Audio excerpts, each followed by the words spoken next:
د جمعې په ورځ باندې دا عمل وکا یو به درته ډېره ښکلې ځای کې رشته میلاو شي. دویم که رشته دې کړي نو زر تر زره به دې واده وشي. بسم الله الرحمن الرحیم. السلام علیکم ورحمت الله وبرکاته. زما رونو خویندو، د الله جل شانه درې مبارک نومونه دي او د دې د وظیفې کولو طریقه درته ښیم. هغه نومونه دي یا الله، یا رحمان، یا رحیم. دا ډېر مبارک نومونه دي. که د چا رشته نه شوې او د دې وظیفه شروع کړي د جمعې په ورځ باندې، خاص د جمعې په ورځ باندې، رب العالمین به هغې ته په یو ښکلي ځای کې رشته ورکړي. د محبت د حصول دپاره هم دا یو ډېره لاجواب وظیفه ده. بیا هغه رونه دي چې د هغوی رشتې شوي دي لیکن ډېر زیاته غریبي ده، لاچاري ده، بېوسي ده. څو اسباب ورته نه برابرېږي چې دا ناوې کور ته راولي او واده وکړي. نن د الله جل جلاله د دې دریو اسماو یا الله، یا رحمان، یا رحیم د دې وظیفې یو ډېر عجیبه تاثیر درته ښیم. کله چې تاسو دا وظیفه وکړئ داسې ځای نه به د ستاسو ته اسباب برابرېږي چې د ستاسو په وهم، فهم او ګمان کې به هم نه تېرېږي چې زمونږ د حاجتونه څنګه پوره شول، یا ماته دا رشته څنګه ښکلې رشته میلاو شوه، او یا زما خو د واده وس نه نو دا اسباب راته څنګه برابر شول چې زر تر زر الله تعالی زما دا واده وکړلو. خپله به حیران شي.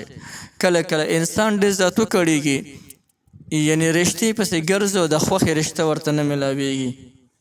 نو هغه کړېدونکی انسان دې د نن نه دا وظیفه شروع کړي، د جمعې ورځ هم ده، نو که د نن نه دا وظیفه شروع وکړي نو ډېر زیات کمالات به وویني د دې وظیفې. یا یو انسان دی او د هغه یو حاجت دی، د رشتې نه علاوه یو بل حاجت دی، او هغه حاجت لا تر اوسه پورې د ده نه دی پوره شوی.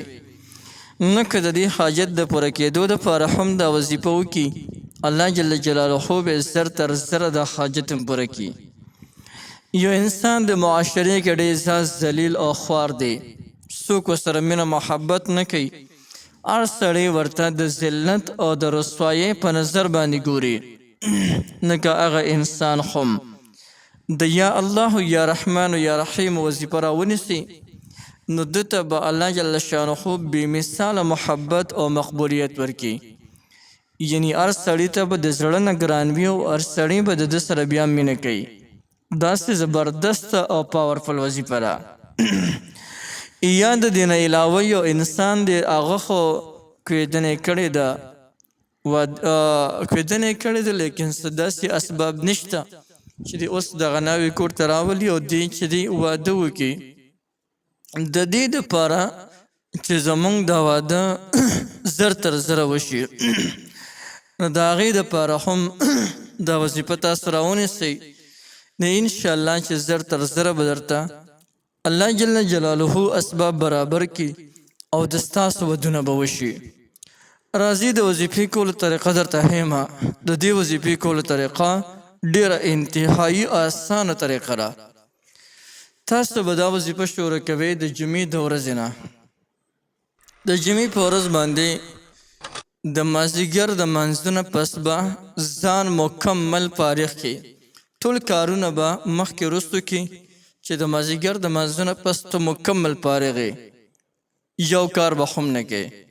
د مازدیګر لمونځ به د جمعې سره وکړي او په یو ځان له ځای کې به کښېنې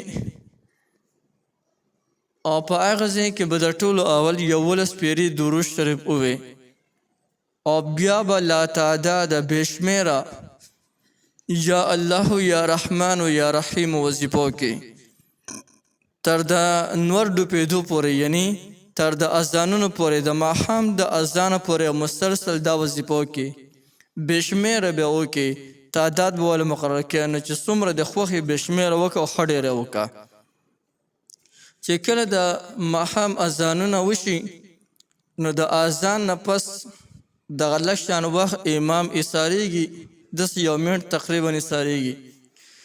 نو د اذان په دوران کې به د وظیفه نه کوي. چې کله اذان ختم شي نو 11 بار به درود شریف ووایي 11 ځله او بیا ډایرکټ د اذان نه پس ډایرک به لاس پورته کړي او د خپل حاجت سوال به وکړي چې یا الله زما د پلانکې حاجت دی د حاجت زما له پوره کړي نو که رشته دې نه شوې یا الله ما ته نیکه او صالحه رشته راکړي او که رشته دې شوي او د واده وس دې نه کېږي نو د دې دپاره سوال وکړه یا الله زما د واده ته اسباب برابر کړي زر تر زره زما واده وکړي که څوک د سره محبت نه کړي د محبت سوال وکړه انشاءالله محبت به سره شروع کړي او که څه حاجتونه دې په زړه باندې د دې نه علاوه وي د هغې حاجت دپاره سوال وکړه انشاءالله چې هغه تمام حاجتونه به دې هم پوره شي نو یو ډېره زبردسته وظیفه ده د الله جل جلاله اسما دي نومونه دي یو ډېره ښکلې طریقه مې درته وښوله نور رازونه درته نشم ښولی اسنو نه اخلو ته په لاس باندې ورنشي او ویته نه ناجایزه پیدا وانخلي نو انشاءالله دا عمل جاری ساته یو جمعه وکړه یو جمعه هغې کې بیا هغه یو هفته ورته صبر وکړه یو هفتې کې به دې انشاءالله چې کار وشي که یو هفتې کې کار ونه شو نو په دویمه جمعې باندې هم په دې طریقې سره دوباره د وظیفه وکړه که دویمې جمعې هغه هفتې ته صبر وکړه که په دویمه جمعه نشو نو په دریمه جمعې باندې بیا دا یو عمل وکړه صرف د جمعې په ورځ باندې د مازدیګر د لمانځه نه پس به یې کوې طریقه مې چې مې درته څنګه وښول همدغه طریقې سره نو انشاءالله چې په درو جمعو کې دننه دننه به الله جل جلاله تا ته اسباب برابر کړي او د ستا چې څنګه حاجت وي د زړه ارمان وي هغسې حاجت او د زړه ارمان به دله رب العالمین پوره کړي یو ډېره زبردسته وظیفه ده بلکل یې تاسو کولی شئ هر چا ته د دې مکمل اجازه شته هر څوک د دې نه مکمل پیدا غوښتلی شي